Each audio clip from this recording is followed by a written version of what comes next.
ದಾವಣಗೆರೆ ಜಿಲ್ಲೆಗೆ ಮುಖ್ಯಮಂತ್ರಿ ಸಿದ್ದರಾಮಯ್ಯನವರು ಇವತ್ತು ಆಗಮಿಸಲಿದ್ದಾರೆ. ಕಾರಣ ಕೂಡ ಇದೆ. ರಾಜ್ಯ ಮಟ್ಟದ ಪತ್ರಕರ್ತರ ಸಮ್ಮೇಳನವನ್ನ ಮುಖ್ಯಮಂತ್ರಿ ಸಿದ್ದರಾಮಯ್ಯ ಅವರು ಉದ್ಘಾಟಿಸಲಿದ್ದಾರೆ. ಈ ಒಂದು ಕಾರಣಕ್ಕಾಗಿ ದಾವಣಗೆರೆಗೆ ಮುಖ್ಯಮಂತ್ರಿಗಳು ಆಗಮಿಸಲಿದ್ದಾರೆ. ದಾವಣಗೆರೆಯ ಶಾಮನೂರು ಕಲ್ಯಾಣ ಮಂಟಪದಲ್ಲಿ ಕಾರ್ಯಕ್ರಮ ನಡೆಯಲಿದೆ. 2 ದಿನಗಳ ಕಾಲ ನಡೆಯಲಿದೆ ಪತ್ರಕರ್ತರ ಸಮ್ಮೇಳನ. 38ನೇ ರಾಜ್ಯ ಪತ್ರಕರ್ತರ ಸಮ್ಮೇಳನದಲ್ಲಿ ಮುಖ್ಯಮಂತ್ರಿಗಳು ಭಾಗಿಯಾಗ್ತಾರೆ. ಬಳಿಕ ಹೊನ್ನಾಳಿಯಲ್ಲಿ ಕನಕದಾಸ ಪ್ರತಿಮೆ ಅನಾವರಣ. ದಾವಣಗೆರೆಯಿಂದ ಹೊನ್ನಾಳಿಗೆ ಹೆಲಿಕಾಪ್ಟರ್ ಮೂಲಕ ಸಿಎಂ ಪ್ರಯಾಣ ಬೆಳೆಸ್ತಾರೆ.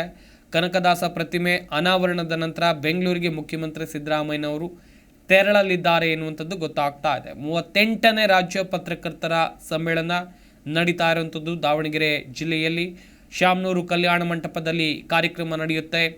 2 ದಿನಗಳ ಕಾಲ ನಡೆಯಲಿರುವಂಥ ಪತ್ರಕರ್ತರ ಸಮ್ಮೇಳನ ಇದು. ಈಗಾಗಲೇ ಎಲ್ಲ ತಯಾರಿಯನ್ನು ಮಾಡಿಕೊಳ್ಳಲಾಗಿದೆ. ಮುಖ್ಯಮಂತ್ರಿ ಸಿದ್ದರಾಮಯ್ಯನವರು ಈ ಸಮ್ಮೇಳನವನ್ನು ಉದ್ಘಾಟನೆ ಮಾಡಲಿದ್ದಾರೆ.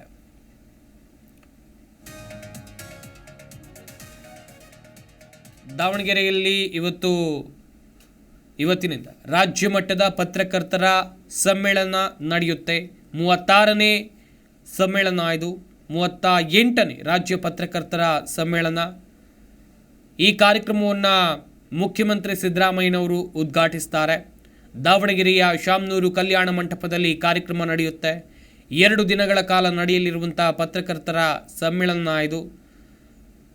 ಅಷ್ಟೇ ಅಲ್ಲದೆ ಮುಖ್ಯಮಂತ್ರಿ ಸಿದ್ದರಾಮಯ್ಯನವರು ಈ ಕಾರ್ಯಕ್ರಮವನ್ನು ಉದ್ಘಾಟಿಸಿದ ಬಳಿಕ ಹೊನ್ನಾಳಿಗೆ ಹೋಗ್ತಾರೆ. ಕನಕದಾಸ ಪ್ರತಿಮೆ ಅನಾವರಣ ಇದೆ. ಆ ಕಾರ್ಯಕ್ರಮದಲ್ಲೂ ಕೂಡ ಮುಖ್ಯಮಂತ್ರಿಗಳು ಭಾಗಿಯಾಗ್ತಾರೆ. ದಾವಣಗೆರೆಯಿಂದ ಹೊನ್ನಾಳಿಗೆ ಹೆಲಿಕಾಪ್ಟರ್ ಮೂಲಕ ಮುಖ್ಯಮಂತ್ರಿ ಸಿದ್ದರಾಮಯ್ಯನವರು ಪ್ರಯಾಣವನ್ನು ಬೆಳೆಸ್ತಾರೆ.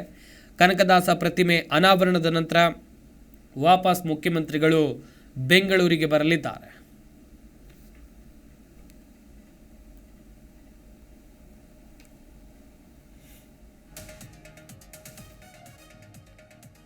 ನಿಮ್ಮ ಜಿ ಕನ್ನಡ ನ್ಯೂಸ್ ಚಾನೆಲ್ ಈಗ Sun Direct number 292, U digital number 162, City cable number 51, GTPL number 17, Abhishek cable number 821, Rockline telecommunication number 51, Shri Basaveshwara cable number 60, Vinayaka digital number 53 ನೆಟ್ವರ್ಕ್ಗಳಲ್ಲಿ ಲಭ್ಯ.